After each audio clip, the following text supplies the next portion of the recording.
नमस्कार। आप लोगों ने नालंदा और तक्षशिला के बारे में बहुत ज़्यादा सुना होगा। इन दोनों का वर्णन बहुत से ऐतिहासिक पुस्तकों में है और ज़्यादातर लोग इन दोनों विश्वविद्यालयों के बारे में जानते हैं। नालंदा और तक्षशिला के अलावा भी भारत में अन्य विश्वविद्यालय थे। अब मैं आपको एक ऐसे विश्वविद्यालय के बारे में बता रहा हूँ जिसके बारे में आपको कम जानकारी है। इस विश्वविद्यालय का नाम है वल्लभी विश्वविद्यालय। वल्लभी विश्वविद्यालय गुजरात प्रांत के भावनगर जिले में एक तालुका है वल्लभीपुर, जिसमें स्थापित है। वल्लभी वंश की स्थापना मैत्रक राजाओं ने की थी। मैत्रक राजा किसी समय गुप्त वंश के राजाओं के अधीन थे, लेकिन 465 ईस्वी में जब बुद्धगुप्त राजा बना, उस समय उसके सेनापति और प्रतिनिधि भट्टारक ने अलग स्वतंत्र राज्य की घोषणा की। उससे पहले वह उनका प्रतिनिधि था और सेनापति भी। इससे पहले भट्टारक की राजधानी गिरनार थी, लेकिन उसने अपनी राजधानी को गिरनार से बदलकर वल्लभी लाया, इसलिए इस वंश का नाम वल्लभी वंश भी कहा जाता है। वैसे ये अपने आगे मैत्रक लिखते थे। ये मैत्रक राजा थे। जनशुद्ध के अनुसार वल्लभी नगर की स्थापना 3वीं शताब्दी में विजयसेन ने की थी। इस वंश ने 780 ईस्वी से राज्य किया और इस वंश के प्रमुख राजा ध्रुवसेन द्वितीय और उनका पुत्र धरसेन चतुर्थ। ध्रुवसेन द्वितीय अपने समय का बहुत प्रसिद्ध राजा था और वो हर्षवर्धन का दामाद था। विभिन्न इतिहासकारों को लेकर इनके वंश के में लेकर मतभेद है। कुछ इतिहासकारों ने इन्हें सूर्यवंशी वंश का माना, कुछ लोगों को इन्होंने गुर्जर वंश का माना, लेकिन कुछ इतिहासकारों ने इन्हें कायस्थ क्षत्रिय माना, क्योंकि इनके पूर्वज कायस्थ थे। उस समय कायस्थ पद हुआ करता था, इसलिए इनको कायस्थ क्षत्रिय माना गया।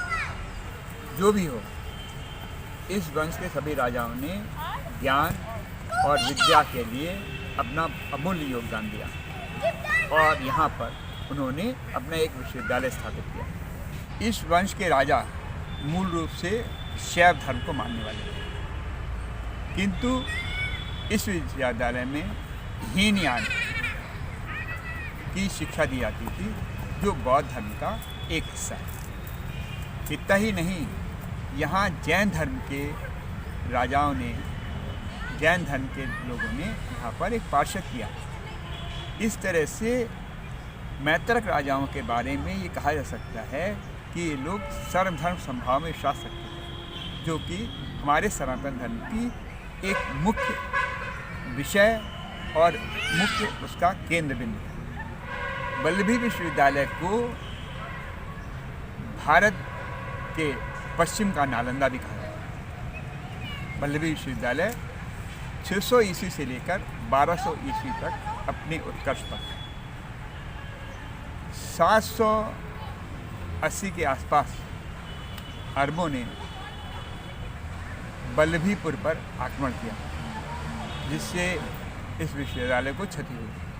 किंतु बाद के राजाओं ने इस विद्यालय को पुनः अपनी ख्याति प्राप्त करने के लिए अपना धन और बहुत सा साधन सामग्री उपलब्ध कराई, जिससे ये विश्वविद्यालय 12वीं सदी तक एक अच्छी स्थिति में रहा और यहाँ पर देश विदेश के नागरिक और शिक्षार्थी शिक्षा ग्रहण करने के लिए आया करते थे।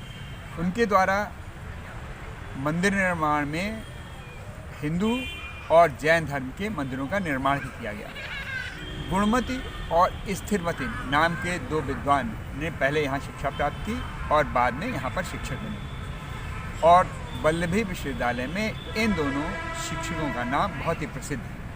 मैत्रक वंश शैव धर्म को मानता था और वैष्णव धर्म के प्रति भी उनका संभाव था, लेकिन इस विद्यालय में विशेष रूप से हीनयान धर्म की शिक्षा दी जाती थी, जो बौद्ध धर्म का एक हिस्सा है।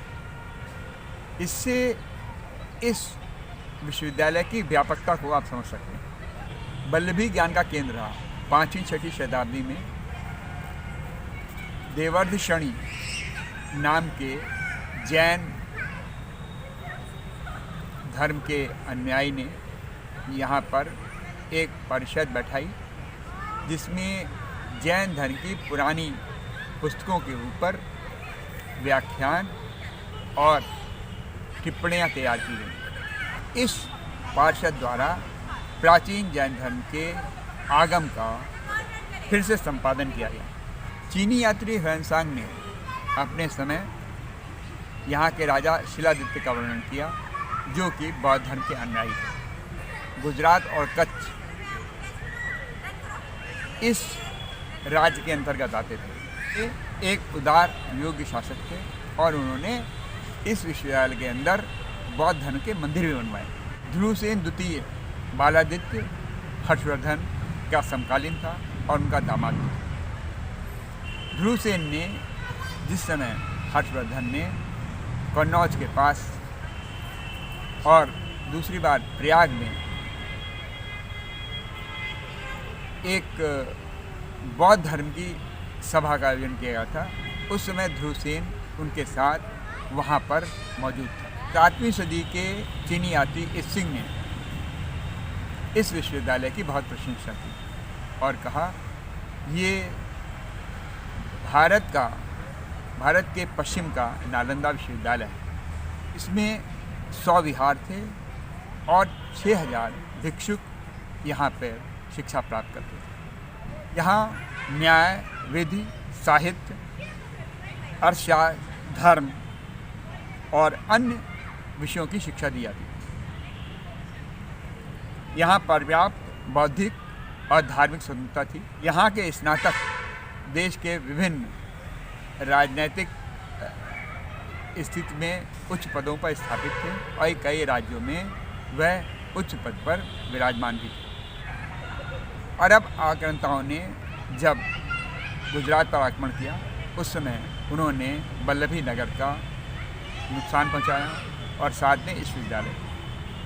उस समय का राजा शिलादित्य मारा गया और कुछ समय के लिए पूरा वल्लभी तहस-नहस हो गया, लेकिन बाद के राजाओं ने पुनः उसको स्थापित किया और अपना पूरा योगदान, पैसा और अन्य सामग्री स्थापित करके उसको एक अच्छे विश्वविद्यालय के रूप में पुनः स्थापित किया।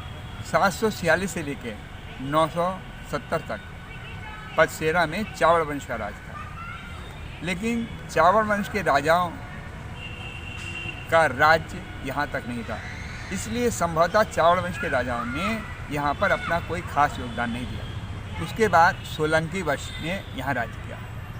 742 से लेकर 1190 तक सोलंकी वंश के राजाओं का यहाँ राज था। तो सोलंकी वंश के राजाओं ने ज़रूर इस विश्वविद्यालय में अपना विशेष योगदान दिया और इस विश्वविद्यालय को आगे बढ़ने में और बढ़ाने में और उसका वर्धन करने में अपना विशेष योगदान दिया। सोलंकी के बाद बघेल वंश का राज यहाँ स्थापित हुआ।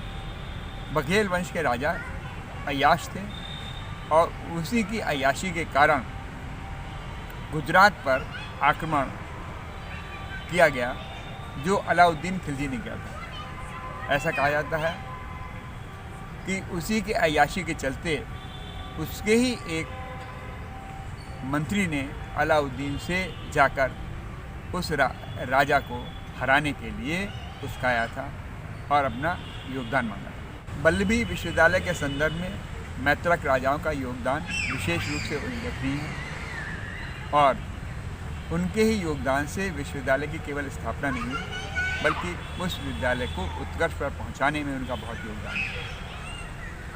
यह विश्वविद्यालय लगभग 600 वर्ष तक रहा और इनमें अन्य वंशों के राजाओं का योगदान भी है, जिसमें गुर्जर और मुख्य रूप से सोलंकी वंश के राजा शामिल हैं। इतना जरूर है कि इतने बड़े समय तक अगर कोई विश्वविद्यालय चलता है तो उसमें बहुत से लोगों का योगदान होता है। इससे ये जाहिर है कि एक वंश के समाप्त होने के बाद भी दूसरे वंश के राजाओं का समर्पण ज्ञान और बौद्धिक विकास के लिए हमेशा समर्पित रहा। भारतीय राजाओं में एक खास बात थी कि किसी भी विश्वविद्यालय को, किसी भी शिक्षा केंद्र को वह चलाने में, उसमें योगदान देने में कभी भी पीछे नहीं रहते। और इसी कारण एक वंश के समाप्त होने के बाद भी यह विश्वविद्यालय लगातार 600 वर्ष तक उत्कर्ष पे रहा और देश विदेश के शिक्षार्थी यहाँ शिक्षा ग्रहण करने आते।